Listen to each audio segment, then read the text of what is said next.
Black screen तो नहीं आ रहा है ना, ब्लैक स्क्रीन? No sir. ठीक ओके। सर।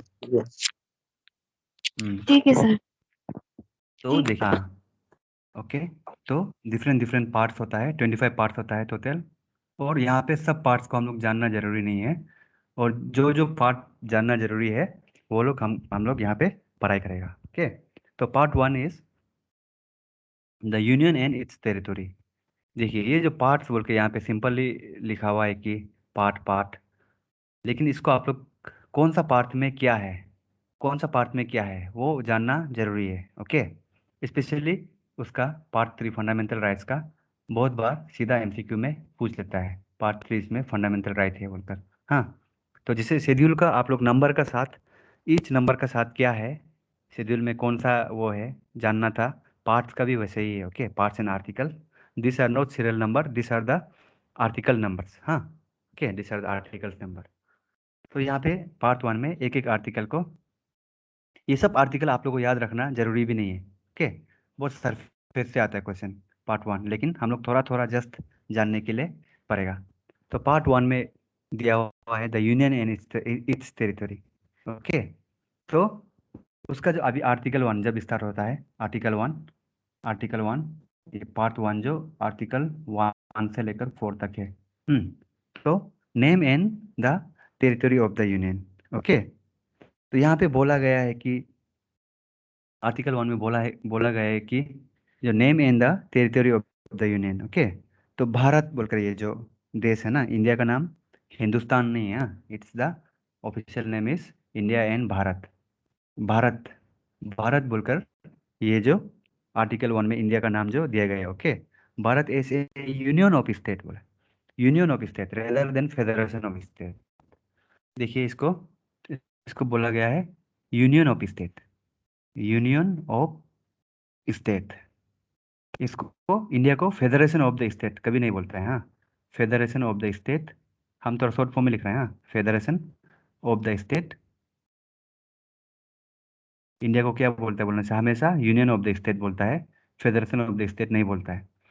तो यहाँ पे फेडरेशन ऑफ द स्टेट क्यों नहीं बोलता है, though India is a federal country, though India is a federal country, but federation of the state इसीलिए नहीं बोलता है कि इंडिया, देखो इंडिया जो है ये इंडिया का मैप है। For example let's say this is the map of the India, forgive my drawing.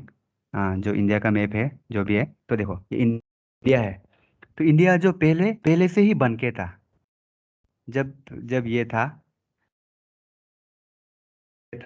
British लोग जब छोड़ के गया था, इंडिया ही बन के था। इसका बाद इंडिया इंडिया एक एंटिटी था, उसको उसको डिफरेंट डिफरेंट स्टेट में हम लोग यहाँ यहाँ पे डिवाइडेड किया है, गुजरात, महाराष्ट्र, जो भी वॉट एवर द स्टेट्स। ऐसा नहीं था कि ये छोटा छोटा स्टेट्स पहले से एग्जिस्ट करता था और इसका बाद वो लोग स्ट्रांग होने के लिए, बाहरी इन्वेदर से बचने के लिए ये लोग ज्वाइन होके, ये लोग फेडरेशन बना के ज्वाइन होके एक कंट्री बनाए, ऐसा नहीं है। लेकिन यूनाइटेड स्टेट ऑफ अमेरिका, उसका केस ऐसा है। ओके, वो लोग पहले डिफरेंट डिफरेंट स्टेट जो डिफरेंट डिफरेंट छोटा छोटा कंट्रीज था बोला। तो वो लोग जो एक मेमोरेंडम साइन किया कि हम लोग सब मिलके एक बड़ा कंट्री बनेगा, यूनाइटेड कंट्री बनेगा, यूनाइटेड स्टेट्स ऑफ अमेरिका, इसलिए उसको ऐसा बोलता है। बट इंडिया का यूनियन ऑफ स्टेट बोलते हैं, नॉट ए फेडरेशन। और इंडिया को अपना कंट्री से अलग होना, स्टेट अगर कंट्री से अलग होने के लिए डिमांड करते हैं तो ये इंडिया का इसमें यूनियन में अलाउ नहीं है। इंडिया का यूनियन में अलाउ नहीं है, and it will be treated as a sedition. Sedition मतलब देशद्रोही, देशद्रोही बोलकर माना जाएगा अगर कोई बोलेगा कि जबरदस्ती, अरुणाचली बोलेगा कि हम लोग अरुणाचली अलग कंट्री लेना है बोलकर, तो it will be treated as a sedition. Okay, तो आर्टिकल 1 में इतना ही है। एंड आर्टिकल 2 में एडमिशन और establishment of new new state. देखो ये admission and establishment of new state, यहाँ पे वही बोला है कि ये जो पार्लियामेंट का हाथ में है। एडमिशन ऑफ द स्टेट मतलब जो भी कोई नया स्टेट ऐड करना है, तो एडमिशन जब आ जाता है तो क्या होता है, बाहर से जब नया स्टेट ऐड करेगा, जैसे कि 1975 में 1975 में सिक्किम को ऐड किया। Sikkim was formerly not the part of India, Sikkim जो इंडिया का पार्ट नहीं था। सिक्किम जो इंडिया का पार्ट नहीं था, सिक्किम में चोग्याल डायनेस्टी बोलकर एक था, उसको इतना जानना जरूरी नहीं है, लेकिन उसको दूसरा लोग रूल करता था, it was a different country. तो 1975 में सिक्किम को अपना एक स्टेट बनाया है इंडिया में। तो ये बाहर का कंट्री या फिर बाहर का टेरिटरी को इंडिया अपना अंदर एडमिट किया ना, सो इसीलिए एडमिशन ऑफ द स्टेट ये सब के बारे में दिया गया है आर्टिकल 2 में। And establishment of new state. Establishment of new state मतलब अगर नया स्टेट बनाना है तो देखो, इंडिया में जब पहले था कितना 24 स्टेट था बोलता है, अभी कितना 28 29 समथिंग हो गया। तो एस्टेब्लिशमेंट ऑफ स्टेट ये सब होते ही रहता है। उत्तर प्रदेश से अलग होके उत्तराखंड बनाए, बिहार से अलग होके झारखंड बनाए, है कि नहीं। अभी क्या है लेटेस्ट, आंध्र प्रदेश से अलग होके तेलंगाना, ये सब बनाए। जो न्यू स्टेट्स और एडमिशन है, तो इसको एग्जीक्यूट करने का जो राइट्स का अंदर होता है, हाँ, पार्लियामेंट का साथ होता है, दिया गया है आर्टिकल नंबर 2 में। ओके, आर्टिकल नंबर 2 में ये एंड आर्टिकल 3 में formation of new states and alteration of area. देखो थोड़ा establishment of new state and formation of the new state, just the word is change. यहाँ में बात सेम ही बोला है। एंड अल्टरेशन ऑफ एरिया यहाँ पे थोड़ा सा अलग करते हैं, alteration of area, boundaries, name और एग्जिस्टिंग स्टेट्स, ये भी पार्लियामेंट का हाथ में होता है, ये भी पार्लियामेंट का हाथ में होता है।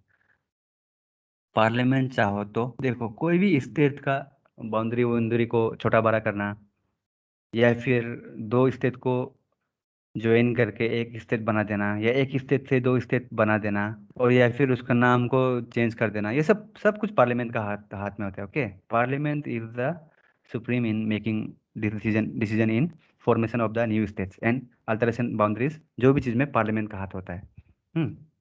एंड नेक्स्ट जो है laws made under article 2 and 3 to provide, जो रिपील हो गया उसको हम लोग बिल्कुल भी टच नहीं करेगा, बिकॉज हम लोग का मोटो क्या है, एग्जाम को क्लियर करना है, तो जो अननेसेसरी चीज़ को नहीं पड़ेगा। Laws made under article 2 and 3 to provide for the amendment of the first and the fourth schedule and supplemental incidental and consequential matter. देखिए, इसको थोड़ा सा समझने के लिए आप लोग थोड़ा सा पीछे जाना पड़ेगा। तो यहाँ पे देखो आर्टिकल 2 में बोला है कि admission and establishment of new state ना, ये पार्लियामेंट का हाथ में है। तो अगर नया स्टेट बनाने से या फिर नया स्टेट ऐड करने से, ओके, जैसे कि सिक्किम को ऐड किया है, तो सिक्किम को ऐड किया है मतलब, तो क्या होगा, सिक्किम को ऐड किया है मतलब सिक्किम का रिप्रेजेंटेटिव भी कोई आना पड़ेगा ना पार्लियामेंट में। लोकसभा में आना पड़ेगा। पार्लियामेंट में क्या क्या होता है, लोकसभा होता है, लोकसभा में आना पड़ेगा, राज्यसभा में आना पड़ेगा। स्पेशली राज्यसभा को यहाँ मेंशन किया है। तो देखिए अभी 2 नंबर में आर्टिकल 2 यूज करके हम लोग नया स्टेट ऐड कर दिया, तो इसका जो कॉन्सिक्वेंशियल इफेक्ट है, कॉन्सिक्वेंशियल इफेक्ट है। हाँ, तो वो जो कॉन्सिक्वेंशियल मतलब अगर कुछ चीज़ किया तो उसका कॉन्सिक्वेंस भुगतो बोलते हैं ना। पता नहीं नहीं जान के किया है और अभी कॉन्सिक्वेंस को भुगतो, ऐसा कुछ बोलता है ना आदमी लोग।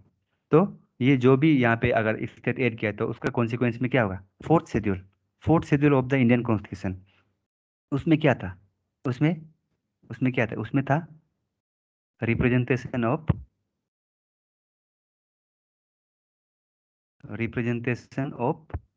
राज्यसभा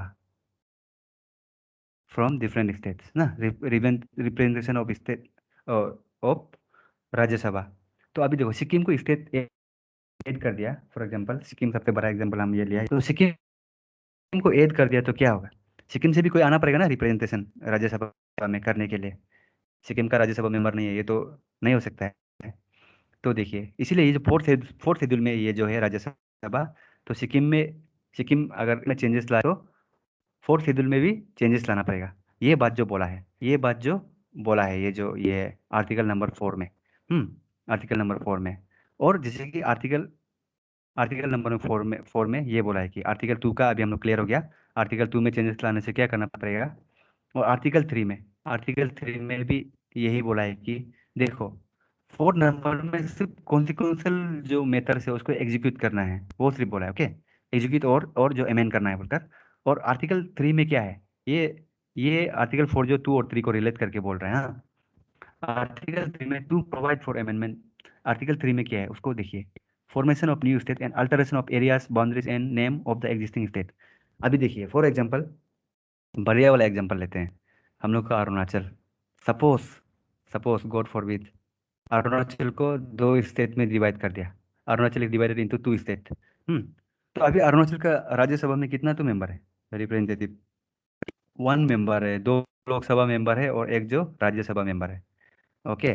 तो लेकिन अभी अरुणाचल 2 स्टेट बन गया तो suppose let's say Arunachal east Arunachal waste बन गया फॉर एग्जांपल। तो अभी 2 स्टेट बन गए तो अभी अरुणाचल ईस्ट का राज्यसभा मेंबर है, अरुणाचल वेस्ट का नहीं है। ऐसा तो नहीं हो सकता ना। अगर 2 स्टेट बन गए तो 2 राज्यसभा मेंबर एटलीस्ट वहां पे जाना ही पड़ेगा। तब भी क्या हो रहा है, fourth schedule the representation of Rajya Sabha यहाँ पे इफेक्ट हो रहा है। इसीलिए क्या होगा, यहाँ पे भी चेंजेस लाना पड़ेगा फोर्थ शेड्यूल को क्या कहता है, उसको अमेंडमेंट करना पड़ेगा, यही बोला है इसमें। ओके। तो आप लोग इसको स्क्रीनशॉट कर लीजिए। I will count till 5। 1 2 3 4 5। Okay. I assume सबने कर लिया स्क्रीनशॉट। ओके।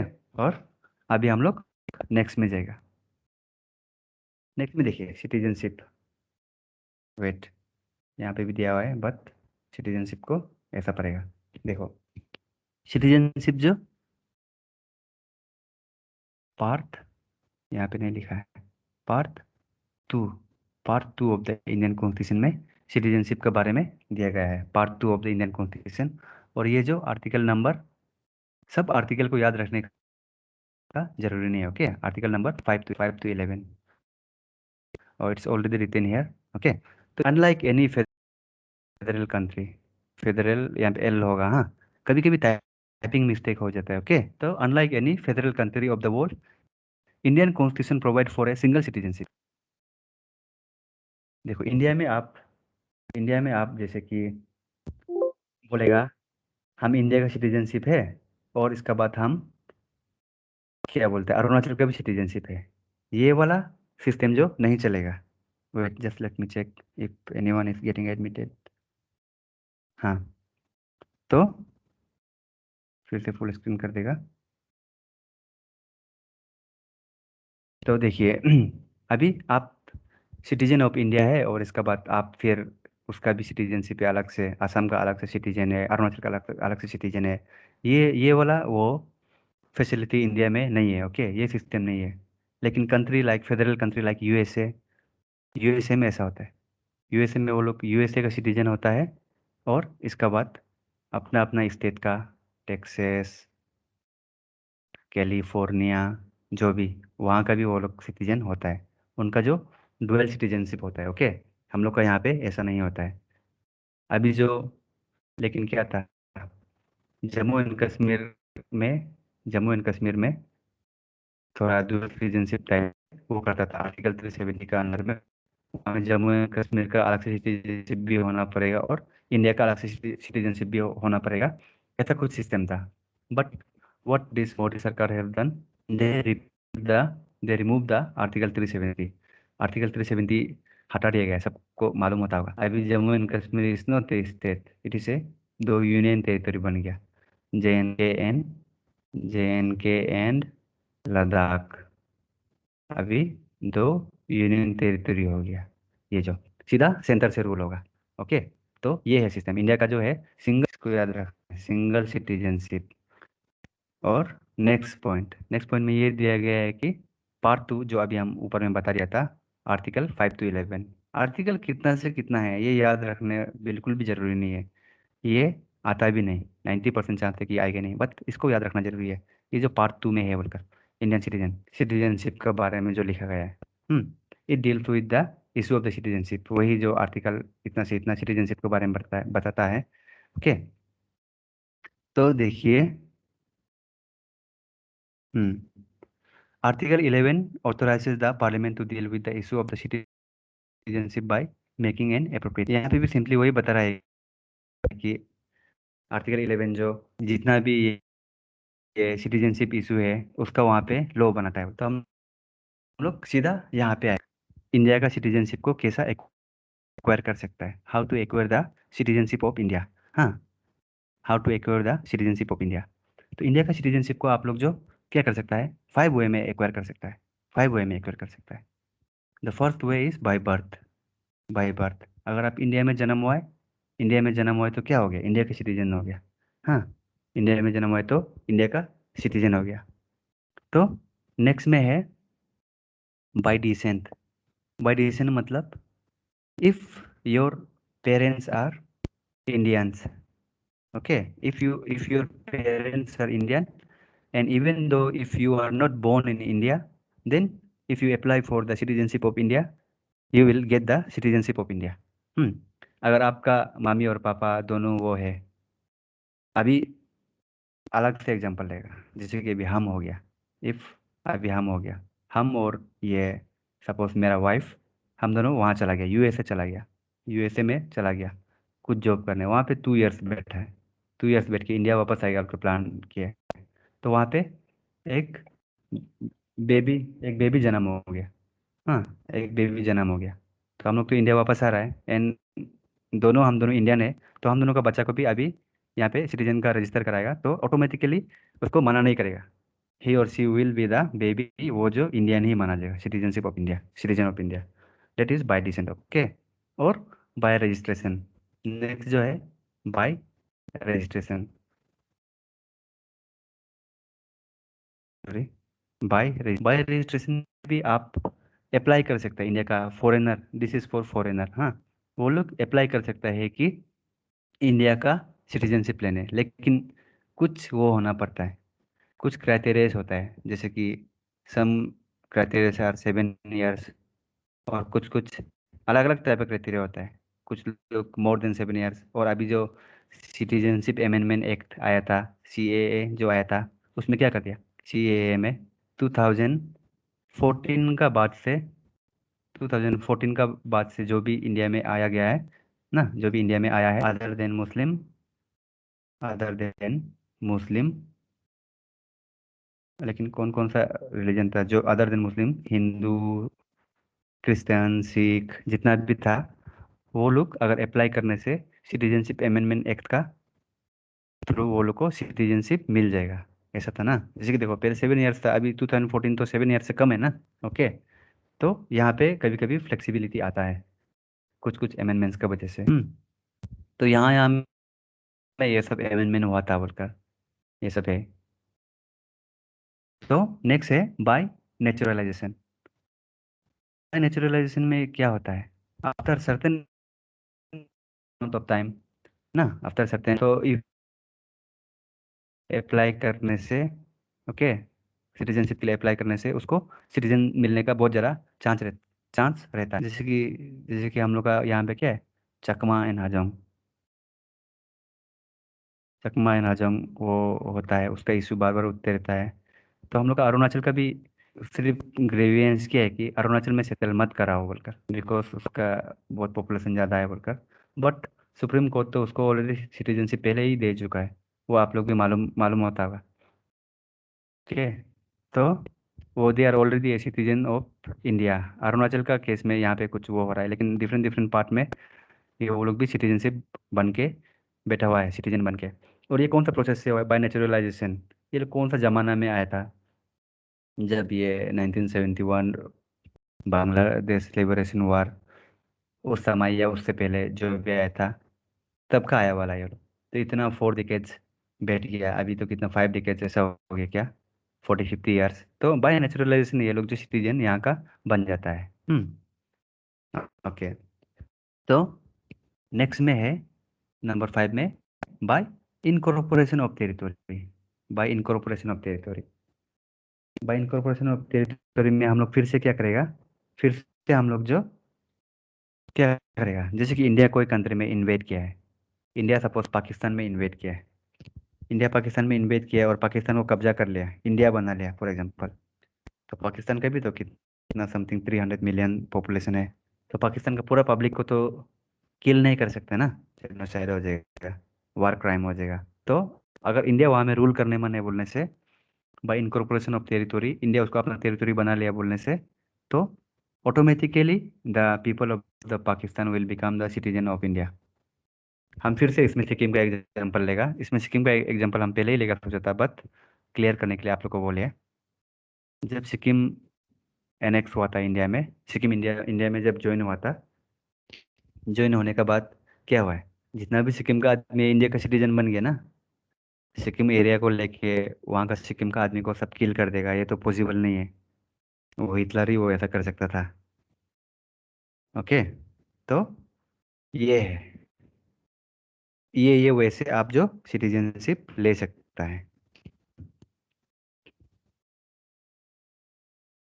नेक्स्ट, इसको आप लोग ये स्क्रीनशॉट कर लीजिए, हम 5 तक काउंट करेगा। 1 2 3 4 एंड 5, और सब लोग ये ले लिया होगा screenshot. Okay, we will move on to the next topic. तो अभी देखिए, हम लोग ये पढ़ लिया कि सिटीजन कैसा कैसा ले सकते हैं सिटीजनशिप। जस्ट वेट ए सेकेंड।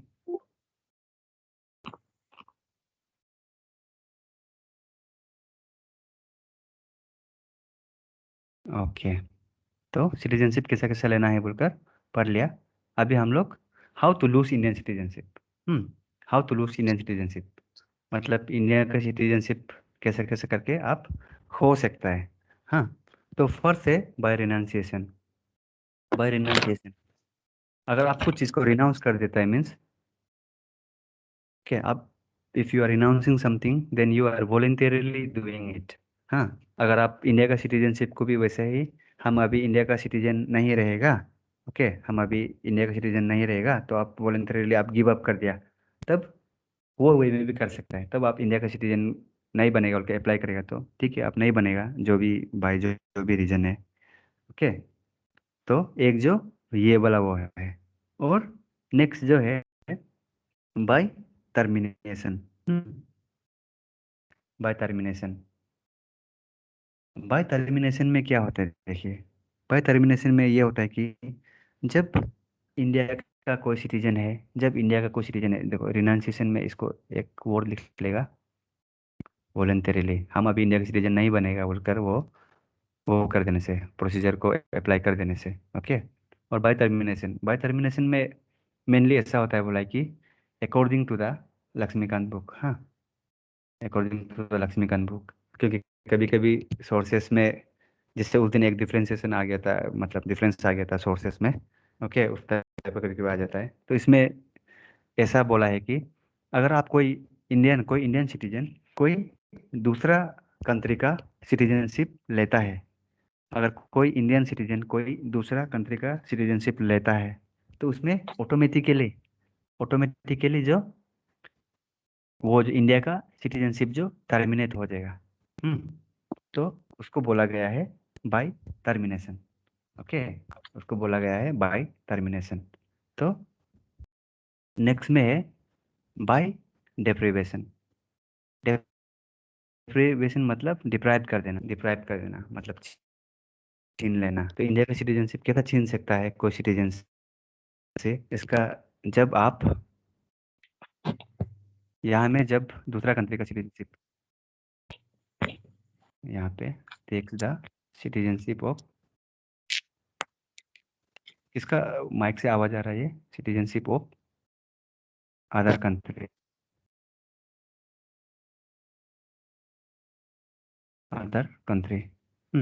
तो फर्स्ट में वॉलंटरीली है, और नेक्स्ट में आप डिप्राइवेशन, आपका सिटीजनशिप कब छीन सकता है, जब क्या होता है कि जब आप वार का टाइम में, हाँ, वार का टाइम में आप अगर एनिमी स्टेट से, नहीं, फर्स्ट ऐसा बोला है कि एनिमी स्टेट से अगर आप कुछ लेन देन कर रहे हैं, एनिमी स्टेट मतलब एनिमी कंट्री से, एनिमी कंट्री से अगर कुछ लेन देन कर रहा है, सीक्रेट इंफॉर्मेशन शेयर कर रहा है, वो सब कर रहा है, सीक्रेट बिजनेस कर रहा है, तब आपका जो ये है सिटीजनशिप ऑफ इंडिया को गवर्नमेंट ऑफ इंडिया जो डिप्राइव कर सकता है। हाँ, और एनिमी कंट्री से जब लेन देन करता है, और एनिमी कंट्री बोलकर कुछ ये नहीं होता है एक्चुअली में। ओके, कोई भी country is a not a enemy country. India का एनिमी कंट्री, पाकिस्तान भी is not a enemy country, even China is not India enemy country. कोई भी कंट्री एनिमी नहीं होता है, हाँ, बट वो कंट्री को बोलता है एनिमी कंट्री जो इंडिया से प्रेजेंटली वार में होता है। जब वार हो रहा होता है, जब वार हो रहा होता है, और जो कंट्री के साथ वार हो रहा होता है, ओनली फॉर दैट ड्यूरेशन उसको एनिमी कंट्री बोलेगा। हाँ, तभी उसको एनिमी कंट्री बोलेगा वार का समय में। अगर वार का समय में आपका सीक्रेट इन्फॉर्मेशन ये सब शेयर कर रहा है बोलने से, तब आपका सिटीजनशिप खत्म कर सकता है गवर्नमेंट ऑफ इंडिया। और ये एक रीज़न हो गया। और नेक्स्ट रीज़न है, अगर आप फ्रॉड, बाय फ्रॉड ना, फ्रॉड से आप अपना ये किया है, क्या बोलता है, सिटीजनशिप इंडिया का एक्वायर एक्वायर किया है। हाँ, फ्रॉड से अगर सिटीजनशिप एक्वायर किया है तो तब वो होगा। फ्रॉड से मतलब गलत गलत मीन में आप ब्राइब देके या जो भी उससे लिया तो पता चलने से तब आपको डिप्राइव कर देगा। ओके। और नेक्स्ट है डिसलॉयल्टी टू द कॉन्स्टिट्यूशन। अगर आप अपना कॉन्स्टिट्यूशन को फॉलो नहीं करेगा तो सब कुछ तो कॉन्स्टिट्यूशन ही हम लोग को भी पढ़ रहा है ना। Disloyalty to the constitution, to the constitution. अगर आप उसको फॉलो नहीं करेगा, इंडिया का कॉन्स्टिट्यूशन को फॉलो नहीं करेगा बोलने से, उसको बार बार ब्रीच कर रहा है बोलने से, तब आपकी सिटीजनशिप तो श्योर से कैंसिल होगा। और इसका बाद और भी और भी कुछ कुछ है रीजंस, मतलब मेनली ये तीन याद रखने से ही हो जाएगा। और जो नया इंडिया का सिटीजन बना है ना, इंडिया का सिटीजन जो नया से बना है, जो नया से बना है, अगर वो लोग 5 साल के अंदर में विद इन 5 ईयर्स अगर जेल जाता है, विद इन 5 ईयर्स अगर जेल जाता है for more than 2 years, more than 2 years के लिए अगर जेल जाता है, तो उसको भी इंडिया का सिटीजन से हटा देगा। ओके।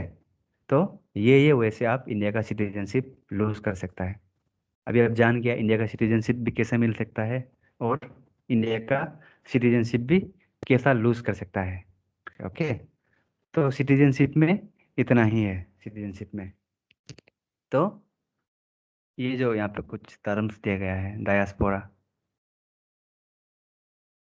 डायस्पोरा देखो, डायस्पोरा क्या को बोलता है? डायस्पोरा जो the people of, okay, Indian citizen who are settling outside the India. हाँ, नॉट नेसेसरीली इंडियन हो। ओके, नॉट नेसेसरीली इंडियन हो, इवन द पीआईओ। तो डायस्पोरा दो टाइप का होता है।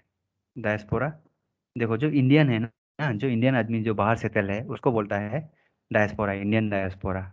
ओके। अभी कभी कभी जैसे कि ये हम लोग का मोदी जी जब बाहर कंट्री में जाता है, हाउडी मोडी बोलकर ये सब कुछ किया था ना यूएसए में, तब वो लोग क्या करता है, हमेशा थोड़ा टाइम निकल के अपना इंडियन डायस्पोरा से मिलता है, इंडियन डायस्पोरा से मिलता है। तो हमें इंडियन आदमी लोग ही होता है। ओके। जो बाहर से चले तो डायस्पोरा तो दो टाइप का होता है। एक होता है एनआरआई, एनआरआई तो बहुत सुना होगा। एनआरआई है वही बाहर रहता है, यूएसए में रहता है, कनाडा में रहता है उसका। तो एनआरआई लोग वो आदमी होता है और holding the passport of India but not residing of India. Holding the passport of India मतलब क्या है? वो लोग, if holding the passport of India means they are citizen of India. India का सिटीजन है, but they are not residing in India, बाहर में जाके रह रहा है, या फिर डुअल सिटीजनशिप भी लिया होगा, they are the NRI. Okay. तो नेक्स्ट में है PIO, person of Indian origin. अभी जैसे कि और एक तरह का इंडियंस होता है डायस्पोरा के अंदर में, जो लोग जमाना से है, जमाना से मे बी उनका ग्रैंड पेरेंट्स या great grand parents, they have settled in the, let's say USA में सेटल हो गया, यूएसए में सेटल हो गया। ओके, यूएसए में सेटल हो गया, लेकिन क्या है, उसका ओरिजिन तो इंडिया का ही है ना, यूएसए में सेटल हो गया, इवन सिटीजन भी यूएसए का सिटीजन है वो लोग, लेकिन उसका ओरिजिन कहाँ है, उसका ग्रैंड पेरेंट कहाँ से आया था? इंडिया से आया, उसका ग्रैंड पेरेंट इंडिया से आया था। तो वो सबको बोलता है person of Indian origin. Person of Indian origin में बहुत सारे एग्जांपल होगा हम लोग का पीआईओ में, जैसे कि क्या, कल्पना चावला, कल्पना चावला। ओके। बचपन से वहीं में बड़ा हुआ है, सब कुछ वहीं में किया है। कमला हैरिस जो incumbent vice president of USA, Kamala Harris, Kamala Harris, इसका फादर भी वहाँ का यूएसए का हो गया होगा। देखो, जो भी हो ये लोग इंडिया का, वो लोग का ओरिजिन जो इंडिया में था ना, but they are American now, they are American now, but just origin जो person of Indian origin, origin जो वहाँ का था, इंडिया का था। वही बोल रहा है। ओके, तो ये दो टाइप का डायस्पोरस होता है। तो आप लोग इसको स्क्रीनशॉट कर लीजिए। I will count 1 2 3 4 5। ओके, अभी नेक्स्ट में मूव करेगा। ओके, तो यहाँ पे जो आर्टिकल्स दिया है, जो अभी हम लोग पढ़ा है, वही है। ओके, अरे वेट, यहाँ पे तो नेक्स्ट में है फंडामेंटल राइट्स। ये सबसे इम्पोर्टेंट और सबसे लेंदीएस्ट वो है, सबसे इम्पोर्टेंट एंड सबसे लेंदीएस्ट टॉपिक है। देखो सिटीजन, ये सब तो अभी 15-15 मिनट में ही खत्म हो गया। सबसे इम्पोर्टेंट और सबसे लेंदीएस्ट टॉपिक है ये जो इंडियन पॉलिटी का। तो इसमें ये जो आर्टिकल पार्ट 3 में होता है, इसको याद रखना है, डायरेक्टली याद रखना है। पार्ट 3 में फंडामेंटल राइट्स होता है। ये डायरेक्ट क्वेश्चन आता है, फंडामेंटल राइट्स जो कौन सा पार्ट में है बोलकर। ओके, कौन सा पार्ट में है बोलकर आता है। वेट, हाँ ये स्क्रीन निकाल रहा है। तो देखिए, ये जो आर्टिकल 12 से लेकर आर्टिकल 35 तक होता है। ओके, आर्टिकल 35 तक होता है, आर्टिकल 35 तक होता है। और ये जो कहाँ से लिया गया था फंडामेंटल राइट्स हम लोग का, जब हम लोग पहले पढ़ा था, ये यूएसए से लिया गया था।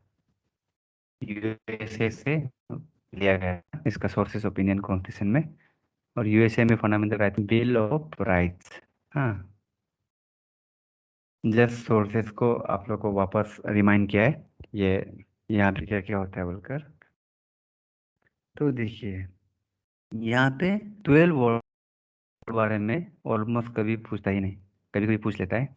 14 से लेकर 35 तक बहुत वो है, ये इम्पोर्टेंट है। ओके, तो आर्टिकल 12 में स्टेट का डेफिनेशन दिया गया है। ओके, स्टेट का डेफिनेशन दिया गया है यहाँ में, डेफिनेशन ऑफ स्टेट। स्टेट कौन होता है बोलकर। हाँ, स्टेट कौन होता है। State, we are not talking about the state like Arunachal Pradesh, Andhra Pradesh, Himachal Pradesh, Uttar Pradesh, Punjab. Not that state, okay? Every government entity which is related to the government, be it a central government, state government, public sector undertaking, everything which comes under which is even slightly touch with a government, they will be considered as a state. They will be considered as a state. Okay?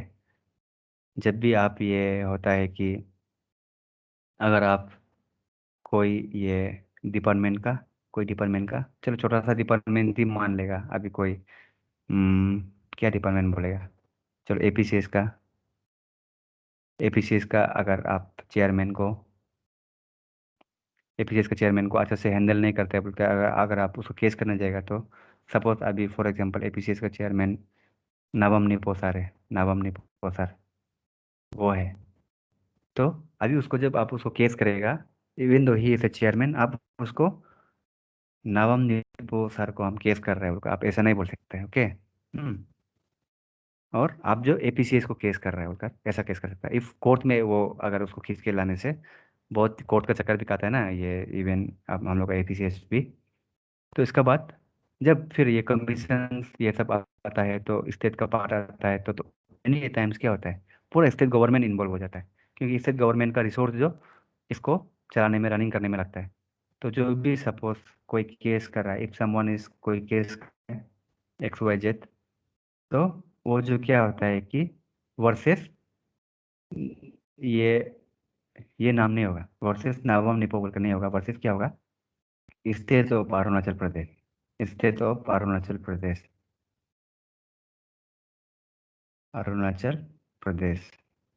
Okay,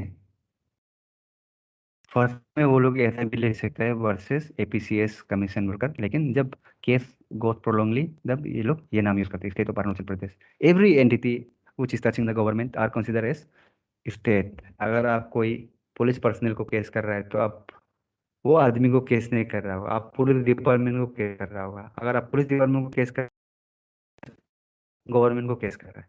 हाँ, and it comes under state. तो ये सब definition दिया गया है। Okay, definition of state is article 12 का अंदर दिया गया है। और नेक्स्ट में जो भी लॉ है वो सबका डेफिनेशन यहाँ पे गया है, यहाँ में जो लॉ है। ओके, और आप जैसे कि फंडामेंटल राइट्स का यहाँ पे जो जो लॉ है और इसमें क्या क्या इसका लिमिटेशन है वो सब भी यहाँ पे डिफाइन किया गया है। आप फंडामेंटल राइट्स आपको मिला है बोलकर आप कुछ भी बोल के घूमेगा, ऐसा तो नहीं है ना। अभी पारा सिंह को पकड़ा है ना, पारा सिंह, उसको फंडामेंटल राइट टू स्पीच है बोल के वो क्या अरुणाचल चाइना का है वो सब बोलने से नहीं होगा ना। ओके, तो वो सभी इसके बारे में दिया गया है। ओके, आर्टिकल 13 में all the laws that are inconsistent और derogation of any of the fundamental rights shall be void. यहाँ पे उसको और जहाँ तहाँ भी नहीं बोल सकता है, और उसको जो भी और लॉ जो देखो लॉज का पूरा डेफिनेशन दिया गया है, और जो भी लॉज जो फंडामेंटल राइट को ब्रीच करता है वो भी लॉ भी नहीं माना जाएगा। आप आपको फंडामेंटल राइट है बोलकर आप जहाँ तहाँ भी नहीं बोल सकते, और जो आपको फंडामेंटल राइट ये, ये क्या बोलते हैं, कुछ लॉ अगर फंडामेंटल राइट को ब्रीच कर रहा है बोलने से उसको भी आप लॉ बोलकर नहीं माना जाएगा। उसको ये करने के लिए जुडिशियल रिव्यू हम लोग ये सोर्सेस में डिस्कस भी किया था, आप लोग को हम बहुत डिटेल से बता रहा है एक्चुअली। जुडिशियल रिव्यू, तो जुडिशियल रिव्यू करके उसको हटा सकता है। जुडिशियल रिव्यू करके if if laws are not consistent with the, अगर ये लोग का साथ मैचिंग नहीं हो रहा है, तो किसी का राइट टू इक्वलिटी को छीन रहा है, तो कोई law right to equal opportunity को छीन रहा है, तो वो लॉ को जुडिशियल रिव्यू करके स्ट्रक डाउन कर देगा। ओके, ऐसा ऐसा लॉ का डेफिनेशन है, जस्ट इतना जान लीजिए। तो नेक्स्ट, अभी फंडामेंटल राइट्स बल्क में बोलते हैं, हाँ, ये लोग को बल्क में बोलते हैं। Right to equality, 6 fundamental rights. Right to equality article 14 to article 18, article 14 to article 18 से राइट टू इक्वलिटी। हाँ, तो ये क्या बोला गया है देखिए, equality before law. Equality before law मतलब क्या है, सबका सबके लिए लॉ बराबर है, सबके लिए लॉ बराबर है, ना कोई राजा ना कोई रानी, ना लॉ बराबर है। और इसमें क्या है, प्रोटेक्शन भी इक्वली मिलेगा, इक्वल प्रोटेक्शन ऑफ लॉ मिलेगा, equal protection of law, equal protection of law. अभी जैसे कि ये पारस सिंह का सपोज ये एग्जाम्पल लेने से, पारस सिंह को यहाँ में पकड़ के लेके आया है, पारस सिंह को पकड़ के लेके आया है, तो पकड़ के लेके आके उसको डायरेक्ट थोड़ी सजा दी है। वो इवन दो वो खुद से एडवोकेट हायर नहीं किया है, बट पब्लिक प्रोसिक्यूटर बोलता है, जो गवर्नमेंट के एडवोकेट है, गवर्नमेंट उसको एडवोकेट प्रोवाइड किया है ना, गवर्नमेंट उसको एडवोकेट प्रोवाइड किया है, एडवोकेट प्रोवाइड करके उसको बेल लुधियाना वापस ले भी गया। तो क्या है, साइड से भी मतलब समझ रहे हैं ना, इक्वल, अगर वो कुछ वो कर दिया बोलने से उसका साहित्य भी सुनने के लिए सब, मतलब इक्वल प्रोटेक्शन मिलेगा लॉ का। आप अमीर हो गरीब हो जो भी हो, आपको इक्वल प्रोटेक्शन मिलेगा। और नेक्स्ट में जो क्या है, prohibition of discrimination on ground of religion, race, caste, sex और द प्लेस ऑफ बर्थ।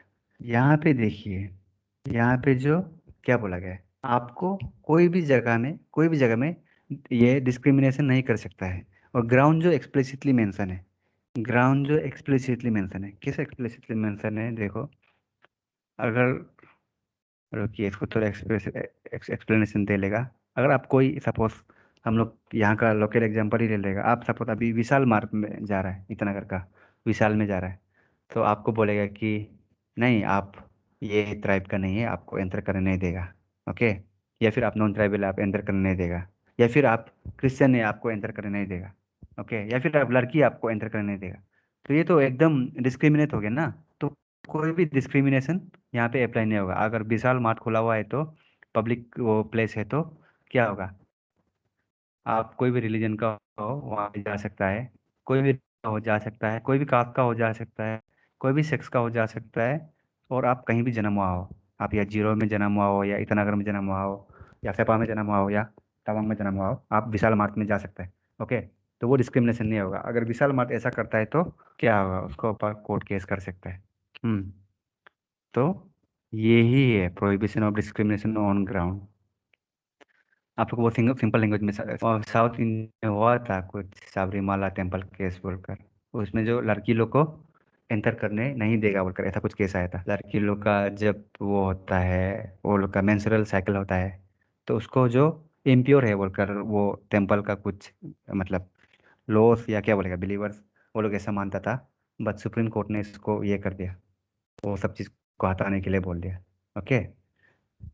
तो यहाँ पे क्या है कि देखो, एक्सप्लिसिटली मेंशन है ये सब, ये आप चीज़ में डिस्क्रिमिनेट नहीं कर सकता है। लेकिन जो चीज़ यहाँ मेंशन नहीं है, कॉन्स्टिट्यूशन में जो चीज़ मेंशन नहीं है, मे भी आपको वो चीज़ के लिए डिस्क्रिमिनेट कर भी सकता है। ओके, लो फॉल लो का तो होता ही है, मे भी वो चीज़ में आपको डिस्क्रिमिनेट कर भी सकता है। Okay, so it is explicitly mention. Okay, तो नेक्स्ट है, ये दिया गया है equality of opportunity in matter of public equality of opportunity in matter of public employment. को आर्टिकल 15 में आप लोग देखिए, ये जो आर्टिकल 14 से लेकर आर्टिकल 14 टू यहाँ पे लिखिएगा, आर्टिकल 14 टू आर्टिकल 32, अरे सॉरी, आर्टिकल 14 टू 32, इसको आप लोग जिससे भी याद कर लीजिए, जिससे भी बाय हार्ट कर लीजिए, क्योंकि देखो इतना सारा आर्टिकल है, याद नहीं कर सकेगा। लेकिन ये जो फंडामेंटल राइट्स का जैसे भी याद कर लीजिए 14 to 32। ओके, हो सकने से 14 to 35 वन से भी याद कर लीजिए, जितना फंडामेंटल राइट में है। ओके, वो पूरा याद कर लीजिए, ये बहुत बहुत इंपॉर्टेंट है। आपको यहाँ से क्वेश्चन आने का बहुत ज़्यादा चांस बनता है, दूसरा से नहीं आने से भी। तो 16 में है equality of opportunity in methods of public employment equality of opportunity. Wait, हम 15 में कुछ एक्सप्लेन करने वाला था।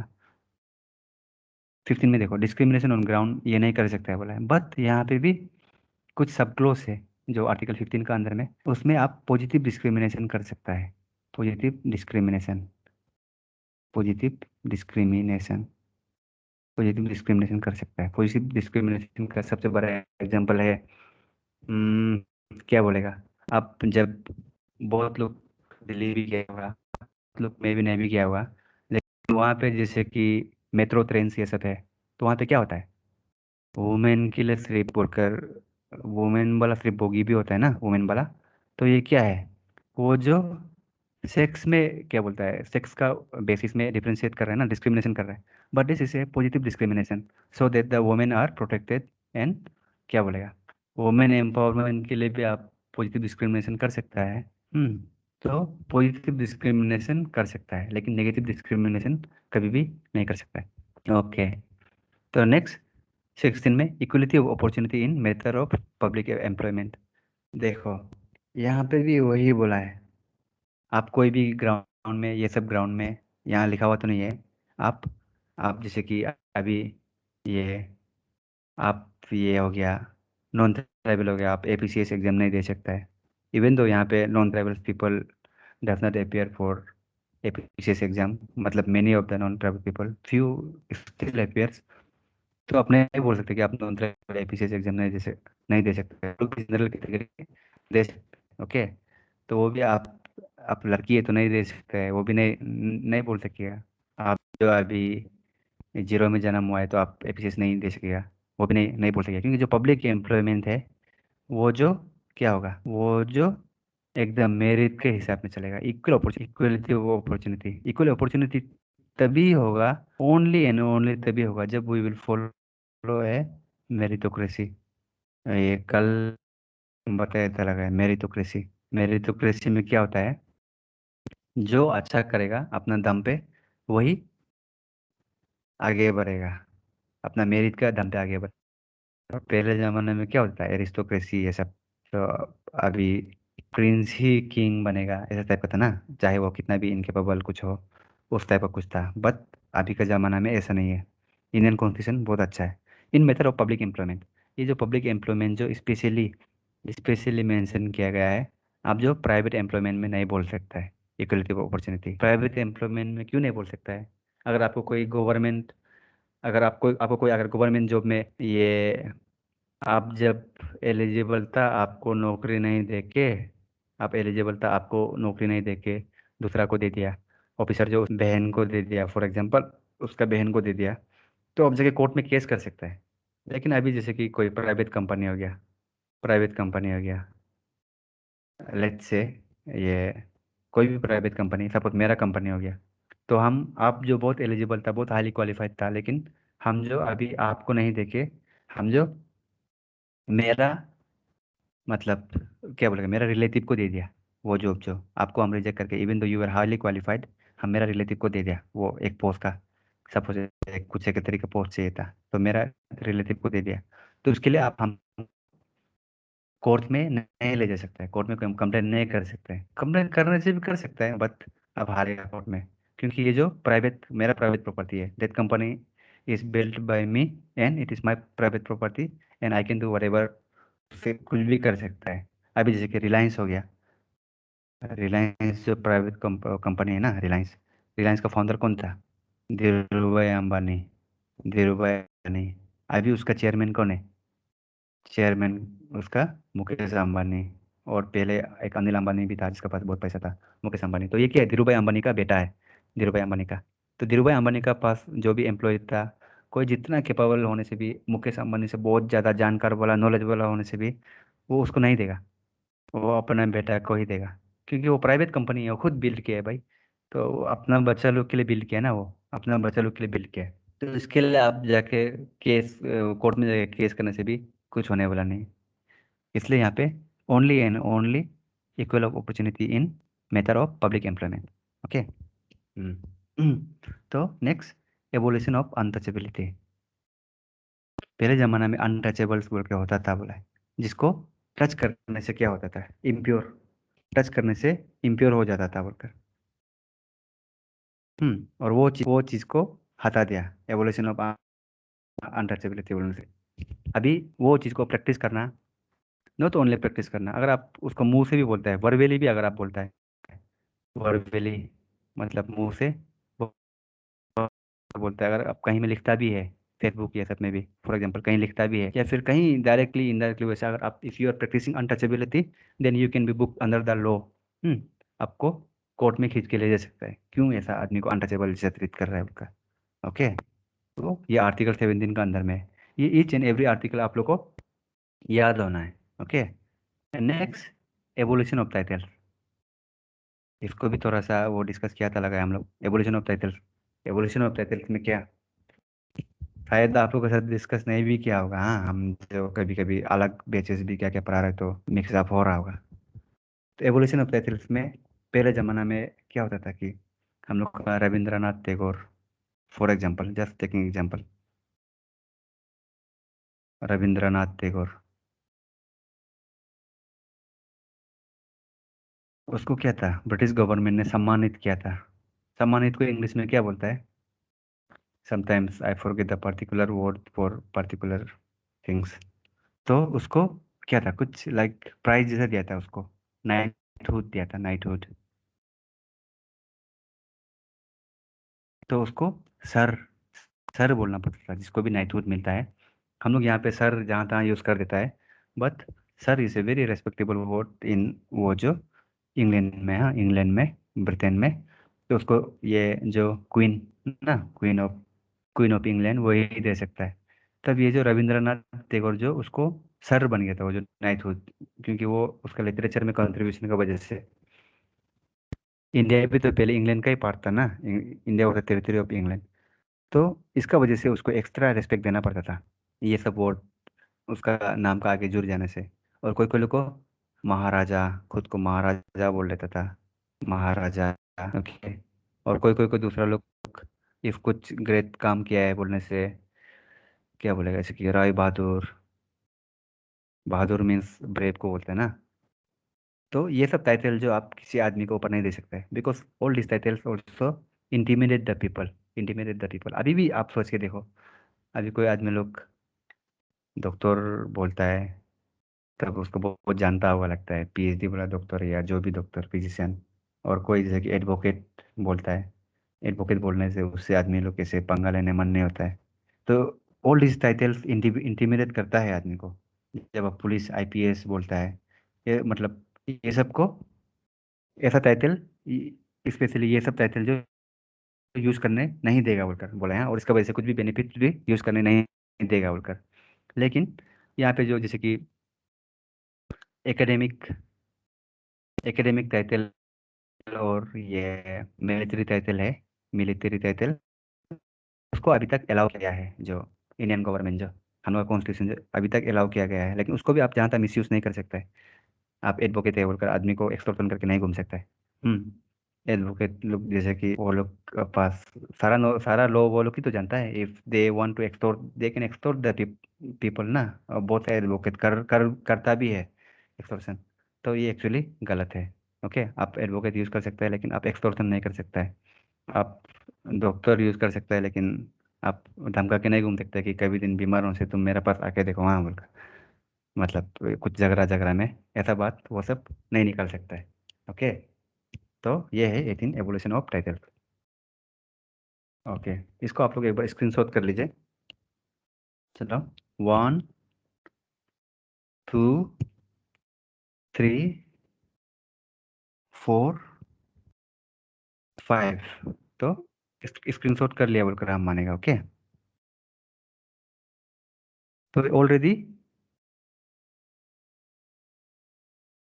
वेट, ये ऑलरेडी 8:55 हो गया। तो अभी आप लोग को 5 मिनट हम क्वेश्चन करने का मौका देगा। अभी यहाँ पे क्या क्या कुछ था, क्वेश्चन कीजिए, नहीं तो लाइव क्लास का मतलब नहीं होता है। Hello sir. हाँ बोलिए। सर जब हम जैसे कि किसी ऑफिसर को सर बोल के एड्रेस करते हैं ना, तो वो भी एकेडमिक टाइटल है क्या? No, it is not academic title. It is out of love we say sir ना। This is not an academic title. Okay. Hello, कौन पूछा था? तदुबिदा पूछा था क्या? कौन पूछा था? हाँ हाँ, यस ओके, सर। हाँ। ये जो academic title नहीं है, वो हम लोग का कर्टेसी से हम लोग वो करता है, वो it is not a title. हाँ, जैसे कि हम लोग का अभी ये कोई अभी थोड़ा बूढ़ा वाला आदमी मिल गया, even though they are not my uncle. Uncle क्या होता है असली में? अंकल जो होता है, जो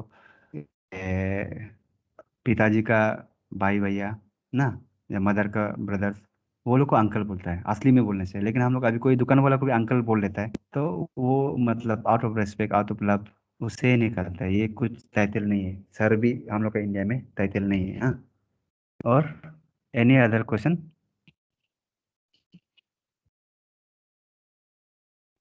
सर हेलो सर सर। कौन सर सा हम लोग भी सर टाइटल दो ग्रेजुएट टाइटल चाहिए।